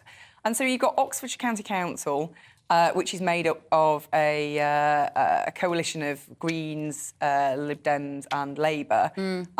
It has passed measures that will divide up the city of Oxford into 6 15-minute districts. And what that means is anybody wanting to drive in and out of those districts will be monitored. You have to register your car. There will be cameras checking when you drive in and out. You will have permission to drive in and out of these areas 100 times a year. I mean, permission to drive in and out. And if you are a 2-car family, that's 50 journeys per car per year. If you've got mum and dad both working, or kids. That need ferrying to swimming clubs and gymnastics and netball and all the stuff that parents have to do. And this is just, it's so, you know, I hate to use this cliche, but it is Orwellian, It you know? is dystopian. It's this monitoring of people. And what I find even more kind of disturbing is that one of the councillors who was involved in pushing this through, and it wasn't mentioned in anybody's manifesto, so they have no mandate to do this. And when they've been challenged, then there's been a lot of opposition. And when they've been challenged, one of the councillors said, this is going to happen come what may, we don't care. You just wonder whether they've been infiltrated, like genuinely, as Klaus Schwab sent his evil love children around to penetrate local councils. What's happening, Steph? It's awful. The mind boggles. I mean, first of all, have the residents been consulted? You know, because if I was one of these residents, I would have liked to have been consulted. I don't think anybody, you know, the fact that climate change is an exponential threat to the globe and so forth, we're all agreed for the most part about that. What we're not agreed, of course, is how we get to that. And dare I say that, you know, we have one of the biggest football tournaments going on at the moment, with vast stadiums being cooled. Air conditioning in 50-degree heat outside. And nobody, forgive me, because I may have missed it, But who's talking about that? No, they don't care. It's just a load of blokes kicking a football, right? It's not important. Suddenly the planet's going to be OK for a couple of weeks in Qatar. Do you think, though, what worries me is that there will be a lot of people quite like the idea. If you look at how many people like lockdown, they quite like not having to go anywhere. We quite like... And do you know what? I had my days. Don't get me wrong. There were some days when I really enjoyed it in the beginning. But there will be, I think, a lot of people that will say, this is marvellous. I don't want to live a big life. I want, govern me harder, Daddy. There will be people who enjoy this, Sam. I'm sure there will be, but I think this whole kind of eat your greens, it's good for you, just shut up and eat your greens, take your medicine, not that kind of mentality. These measures are being imposed on people pretty much, it seems, against their will. There has been no mandate for this. No. They are forcing this on people, whether they like it or not. And some people may say, the climate emergency and we've got to take this drastic action. But you have to take people with you. You cannot impose draconian measures on people and then expect them to get behind these measures. Because I can guarantee that those people who have their private jets and have their limousines and have their passes to go around the city will not be affected in any way, shape or form. Yeah. Anyway, let me know what you think. GBViews at gbnews.uk. After the break, as the temperature plummets and cold air moves in from the Arctic, are we weather prepared to cope with these conditions? I'll be talking to meteorologist and weather forecaster John Hammond about all of that after the headlines.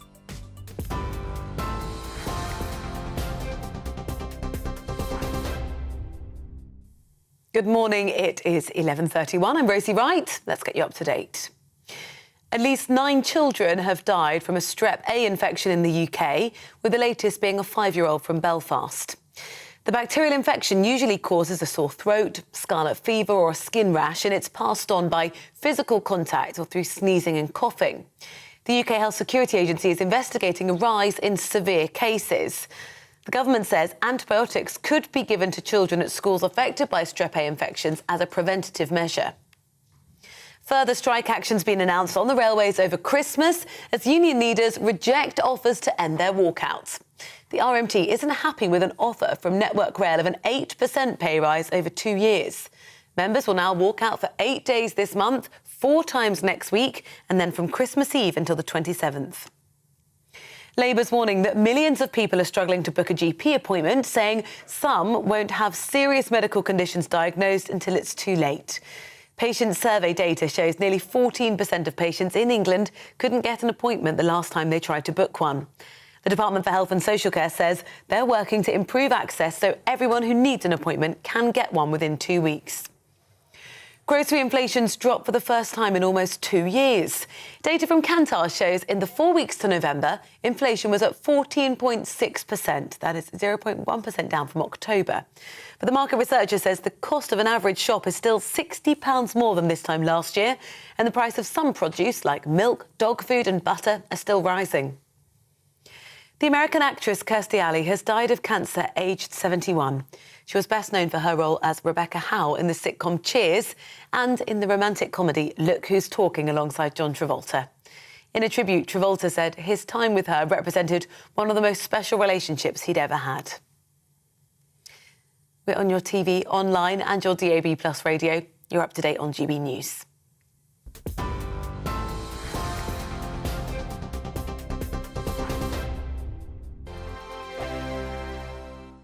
Monday to Thursday, 9 p.m. till 11 p.m. Join me, Dan Wootton. I'll bring you the sharpest takes and hottest debates. Do you not believe in prison? I don't believe in prisons. I'm completely stunned. I guarantee you there'll be no spin, no bias, no censorship. I actually was personally quite offended by it. And no reason to go to bed. So I guess they've always been quite woke. That's Dan Wootton tonight on TV, radio and online. Monday to Thursday from 9 p.m. till 11 p.m. on GB News. The People's Channel, Britain's news channel. Every morning from 6 o'clock, we'll wake you up with GB News Breakfast with all the stories you didn't know from the night before. So whether it's serious news, entertainment, or your own views from all over our great nation, we're here to kick off your day with a smile. And the national media should be reflecting and reporting what's happening here. You will notice the northwestern accents. Whether you're with us on TV, radio, or online, every morning, it's breakfast from 6 a.m. Hope you can join us. Join me every Sunday at 6 p.m. for Gloria Meets. In exclusive interviews, I'll be finding out who our politicians really are and what they really think. It's something that you would never want anyone to suffer. I didn't know what channels there were. B, I didn't think I'd be believed. I must have weighed about 7 stone and I'm 5'8". My instincts was to sort of cover this up. I mean, clearly that was a mistake. Join me every Sunday at 6 p.m. on GB News, the People's Channel. Britain's news channel.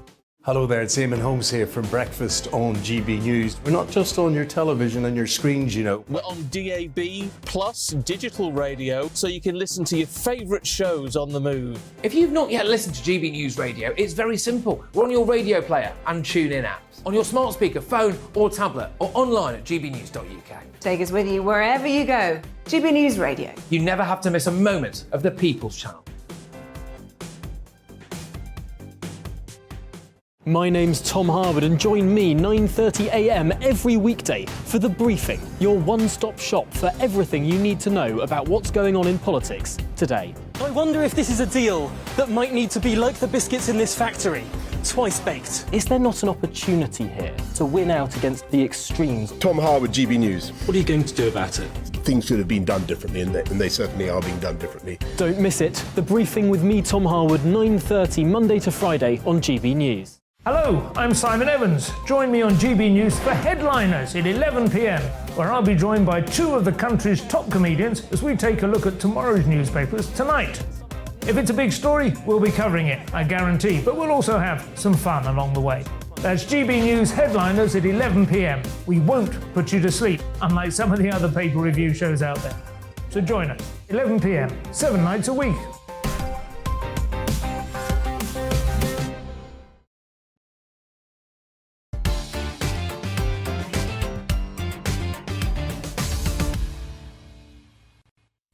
Very good morning. Welcome back to Bev Turner Today. I am here until midday. Thank you very much for joining me, especially I hope you're sitting nice and warm in your front room today, or possibly in bed still at 11:37.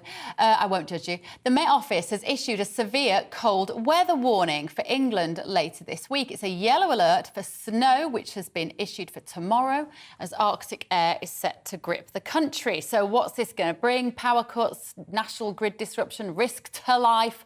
Joining me now is my old friend and potential adversary, meteorologist and weather forecaster, John Hammond. John, it's lovely to see you. Now, when we talked about weather in the summer, we became an internet sensation, John Hammond. We were watched more than 30 million times, with me cast as a total idiot. The chances are I shall repeat that this morning. We don't have anything to worry about, do we? No, listen, it's beautiful out here, Bev. It's crisp, it's sunny, and I think for most of us, over the next few days at least, we'll take it in our stride. I'm not expecting anything particularly extreme. We're not going to break any records over the next few days. What we are going to see, though, as you say, a marked drop in temperature. I think we're going to see frost. You know, some of us, most of us actually, probably haven't seen a frost so far. All the way through autumn. We're well into December. We still haven't seen a frost. So we are going to see sharp frost, Bev. Some of us are going to see snow. Now, in the short term, that's going to be the north of Scotland. No surprises, they're used to it. But I think as we look further on into this cold spell, and the point about this cold spell, Bev, is that it's going to last on and on and on. So not just a few days, but the charts indicate it's going to last through the weekend and probably through the whole of next week as well. There's no real sign of an end to it. And that's of some concern because temperatures are probably going to carry on dropping beyond the weekend. And then we're going to get some freezing fog. And if that happens, some places aren't going to get above freezing all day long. And then the S word that everybody's interested in, snow. Now, in the short term, as I mentioned, it's probably just the north of Scotland, some high ground of northern England, maybe Northern Ireland. These areas are used to snow at this time of year. But the charts do suggest further on through next week, there's an increasing chance, Bev, of more widespread snowfall. So that's something I'm going to keep an eye on. That will have much, much bigger impacts, of course. But short term, enjoy the sunshine, be prepared for some frost, dig out the de-icer because you've probably forgotten where it is. And I put a spade in the back of your car. Just if those charts for snow come true next week, that could mean fun and games. So you might think I'm exaggerating the risk, but I always have a spade in the back of my car. If you get stuck in the snow, if your advice is just put a spade in your car, I'll let you have that one. John. I mean, look, the snow comes along. My kids get so excited as soon as they hear people like you on the telly saying it's going to snow. They are deliriously happy. But what will that mean? What does it mean? What's the worst we've seen? I'm going to let you be a little bit of a doom-monger now, John Hammond. What does it mean for people on the roads or getting about? It's hard enough to get about as it is at the moment in this country, never mind adding some snow into the mix. Yeah, and actually, you know, a lot of us, just particularly across the southern half of the UK, let's face it, we only get snow every few years. So if you've got kids below about 3 or 4, they might not have seen any snow at all in their entire lifetime. It's going to be, you know, increasingly cold air, Bev, and what that means is when it does snow, particularly as we go into next week, that snow is going to be very light and fluffy. It's going to drift around. And when you get a strong wind too, that means snow drifts. So it's the light, dry, fluffy snow, which probably is more impactful because that's the sort of snow which causes huge snow drifts. Now, I'm not going to get too carried away with the prospect of huge snow drifts yet, but there are some quite concerning weather charts for next week. So that is one to watch. In the short term, Bev, there will be some snow showers around, particularly in Scotland. But, you know, across parts of northern England, I think later on this week, particularly through Thursday, Friday into Saturday, some places could encounter a few flurries of snow. I don't think the impacts are going to be great in the next few days. It's really longer term. And the thing about this cold snap, Bev, is there's no sign of an end to it. So it's starting at the moment. It's crisp and sunny now. Temperatures generally are above freezing. What's falling out of the sky, some places are encountering showers. That's rain at the moment. Increasingly, that'll be of snow tomorrow across northern Britain. As we hit the weekend, most of anything that comes out of the sky will be falling as snow. And into next week, that snow could become quite impactful. So this is a slow burner. It starts off gently, but it could get more severe, Bev, as we go into the weekend and beyond. You can ask me whether it's going to be a white Christmas. I'll tell you on Boxing Day. OK, John. Well, if it does get worse next week and we need you to come back with your doom-mongering ways, I will be straight on the phone. I'm very impressed with the Wi-Fi, by the way, that you've got in a field in the middle of Kent. It's better than we've got in most parts of London. Lovely to see you. Thank you so much for your input. And, of course, joking about the Wi-Fi, because people can work from home now, of course, it doesn't... Sometimes this weather won't matter in quite the same way, will it? We will just carry on doing what we're doing on the laptop. Right, moving on. There is a war brewing in Cornwall. A pasty war. It's Greggs, the popular baker chain. It's opening its doors in Truro on Tuesday, threatening to give the humble Cornish pasty a run for its money. Never. Our South West of England reporter, Jeff Moody, went to find out what sort of reception Truro's newest store is receiving in a county that is proud of its pasties. On a high street in Cornwall's capital, an interloper has snuck in and set up shop. Greggs opens today, offering a tantalising selection of baked goods from sausage rolls to, well, pasties. And that's the problem. The locals have described the opening of Greggs in quite colourful terms. Some people are saying that it's an invasion, that it's an all-out war.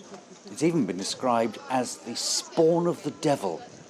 But that's not the view I'm hearing here in Truro. It's champion, mate, why not? Fair competition. But you're eating proper Cornish pasties. That's because we're visiting from the north. And we get Greggs all the time. So it's a change from the norm for us. But not everyone has been so accommodating. Greggs has tried before to conquer Cornwall. Each time the locals have objected, boycotted, forcing one branch to close down. Well, Greggs are downplaying the opening. There is already a Greggs location in Launceston and at Cornwall Services, they say. But now residents of Truro will also be able to enjoy tasty bakes and sweet treats from Greggs. But when it comes to tasty bakes, there's only one contender on people's minds. Anne Muller has been selling pasties since the 80s. Well, I learned to make a pasty at my mother's knee, and my grandparents on both sides made pasties. It was just, well, the staple diet of the Cornish, I suppose. You know, you wouldn't go without a pasty for a week. It's a family firm, and son Fergus is in charge of pasty promotion. All of our ingredients within the pasty, other than the pepper, is within 10 miles of us. The reasons for this is for the animal welfare. The animal shouldn't travel.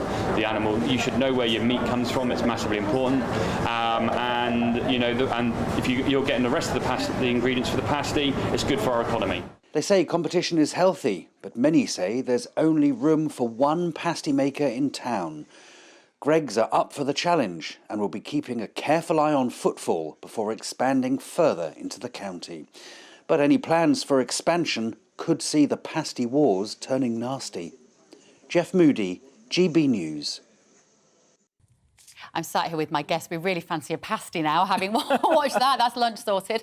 Right, I'm still joined by Sam Lister, political editor of the Daily Express and immediate past president of the Law Society of England and Wales, Stephanie Boyce, to discuss these stories. Right, what are we starting with? Do you want to talk about Raheem Sterling? So, World Cup going on. Yeah. Raheem Sterling got robbed while he was there. What I find astonishing about this has been going on for years. Yes. Years and years and years. And many, many years ago, like going about 15 years, I used to work up in Liverpool. And this was a regular occurrence. The 3 o'clock on a Saturday, Everton, kick-off. Yeah, Man U, all the Northwest, the big clubs in the Northwest. Yes. And then they'd go off to the football and then their houses would be burgled. So what I don't understand is why is the club not kind of helping the families take care? I mean, they look after every aspect of their life. So I'm not really sure why they haven't kind of ever really worked out how to deal with this issue. But I think actually it sounds like he had absolutely top security and it still happened. The neighbours are saying that it sounds like it's an inside job and all this kind of stuff. So we don't really know what's happened here. But you know, it's gone on for a long time and there must be some way to kind of tackle this. Yeah, that's right. Do you know what I found a bit odd about this, Stephanie, is the fact that he came back from the World Cup to deal with the break-in. I mean, that seems like a strange thing to do. What was he going to do, start dusting for fingerprints? I mean, what about his missus? Can she not handle it while he's out there doing his job? Well, if I may, Bev, I think that's a bit of a simplistic view of it. The fact is... I'm very difficult to offend, don't worry. The fact is, anyone who's been subject to a burglary, and, you know, thank God I have never been, but they know... You know how scary and violating it feels. Thankfully, no one was hurt, but the whole point is, how could he have kept his mind on the football, on the job, if you like, knowing that his home had been violated, entry had been gained? I mean, what I thought was really interesting is that, of course, you know, everything that Sam has said and more is that, you know, the neighbours had lots to say for themselves. You know, the WhatsApp group became, lit up. I mean, have you got one? I've got a street WhatsApp group. We've got a WhatsApp group, you know, which is more preoccupied with the sheep that's in the field that's not in the field. Yeah. But you know, and I was slightly dubious about joining it in the beginning, but, you know, now I wouldn't be without it. Me too. But the neighbours got plenty to say. The fact is the whole England team is reviewing its security measures. But I guess the important thing for those of us who are football crazy, and I've not been watching the football games because I'm boycotting it, but I guess the point is, for those who are watching it, the team are perhaps preoccupied thinking about their own homes, their own security at home. They are miles away. And, of course, let's not forget the role of tech in this and the media, because the whole point is that this was targeted because individuals were not at home. And in the past, as you said, Sam, that this has been going on for years, where people have tweeted, I'm in such and such, you know, which gets... So let's think about what we're doing and what we're reporting. Yeah. I mean, I still don't know why he had to come home, though. I genuinely, I mean, God, he had to come home to make sure the stash, you know, what had been taken. Can't his wife deal with that? I used to be married to an Olympic medalist. Nothing would have brought him home. Nothing would have brought him home from the Olympics. It would have been burgled. He'd just be like, sort it out. I'll be back in a couple of weeks. Right, moving on. So Keir Starmer yesterday gave this speech. We took it here on GB News. It was thrilling stuff. If you carried on watching my show after that, thank you. I'm very grateful. What did you make of it, Sam? Oh, well, I mean, you know... You gripped? He might abolish the House of Lords, but we don't know when, and, like, you know, he might do this. Abolished, but then it was a bit more reform. Yeah, and actually, it's quite funny because actually Angela Rayner, his deputy, his loyal deputy, not so loyal, was on the radio this morning. She was asked how important is abolishing the House of Lords.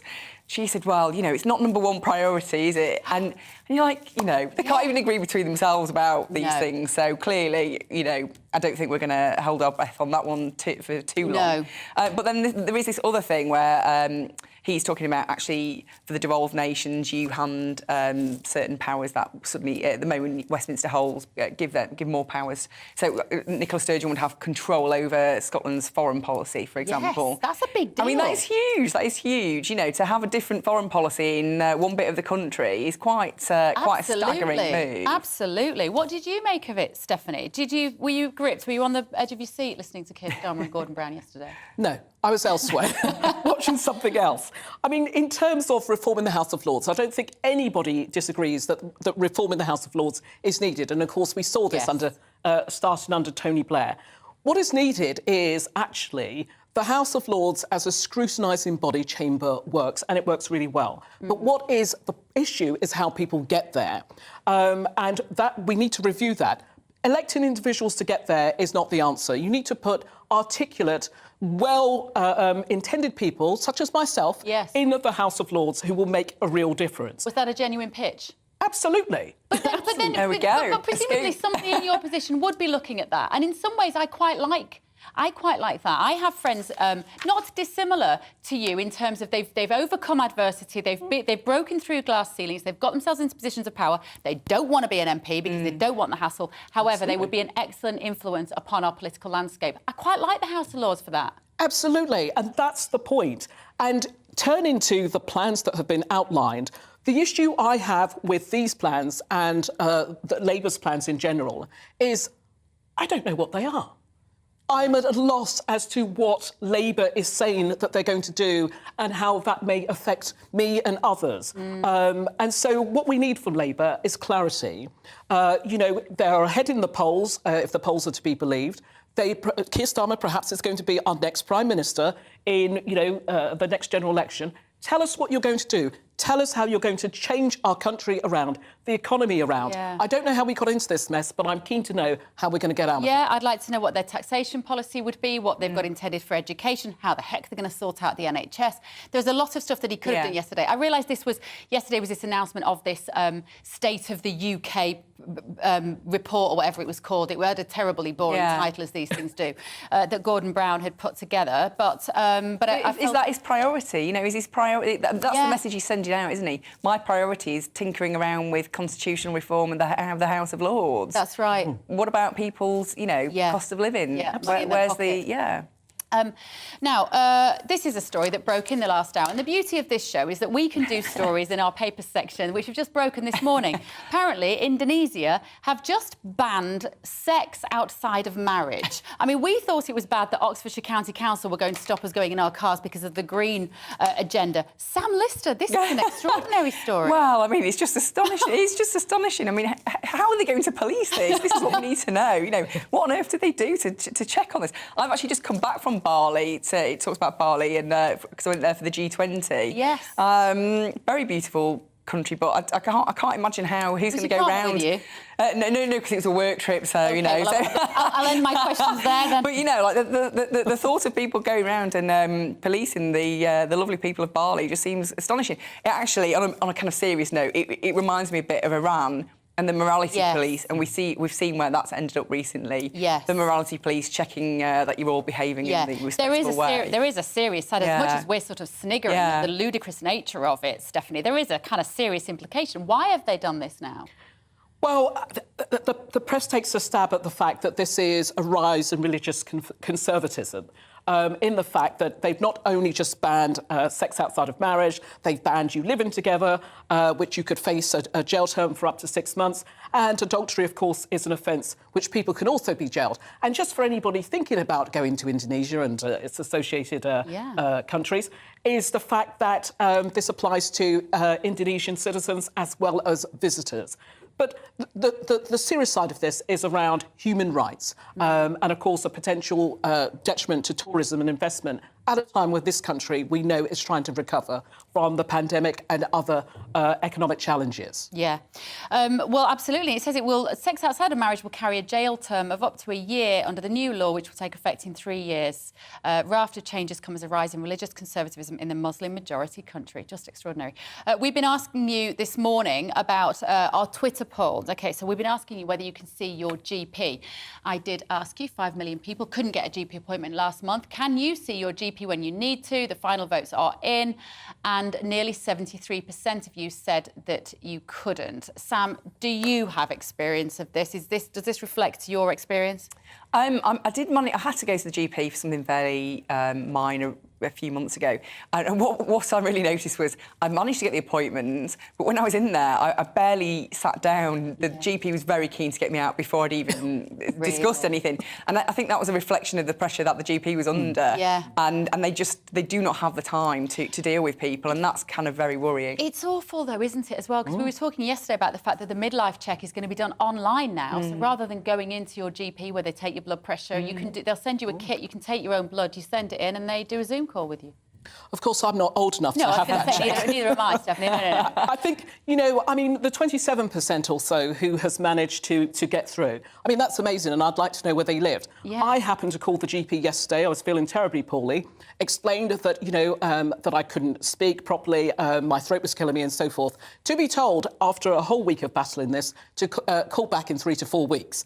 The point is that, you made a miraculous recovery. Because I told them I used my legal skills to make the point that in 3 to 4 weeks, I'm not sure that I'd still be here. So I'm now on a bout of antibiotics, and within about an hour... You felt better? I've bounced back. Well, we were the beneficiary of that today, Stephanie Boyce. Thank you so much for being here. Sam Lister, thank you so much for joining me as well today. I hope you'll come back again soon. We've got to the end of the show.